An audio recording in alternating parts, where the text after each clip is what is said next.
Nepotism occurs. Fact 1. What is nepotism?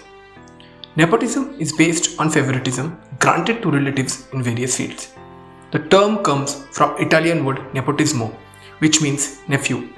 The term originated with the assignment of nephews to important positions by Catholic popes and bishops. Fact 2. Criticism for nepotism. Criticism for nepotism is nothing new. Nepotism has been criticized since ancient times by several philosophers including Aristotle, Valuer, and Confucius. Valuer condemned nepotism as both evil and unwise. Fact 3.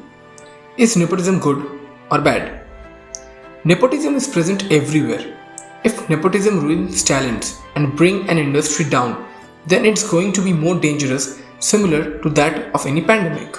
An actor's child should only get the chance if he or she is having the talent of acting. But if an actor's kid is not talented, in spite of that, he or she is getting the chance over talented kids who are talented but have no film family. That's the devilish side of the nepotism. The same scenario happens in business. There should always be a healthy competition between everyone. Every one of us has seen the movie The Lion King.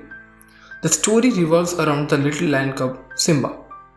Mufasa, who was the king of jungle, knew that after him, his son Simba will only be the king. But still Mufasa didn't just wanted Simba to take the place up as a tradition, but to understand the value and importance of being a king.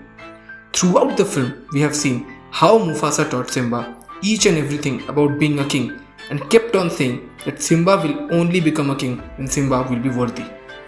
The same things happen in Animal Kingdom. The lion needs to prove itself whenever needed.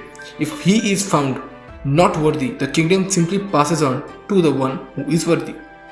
If animals can understand, why do we need to be taught 1,000 times that worthy and privilege is two different things?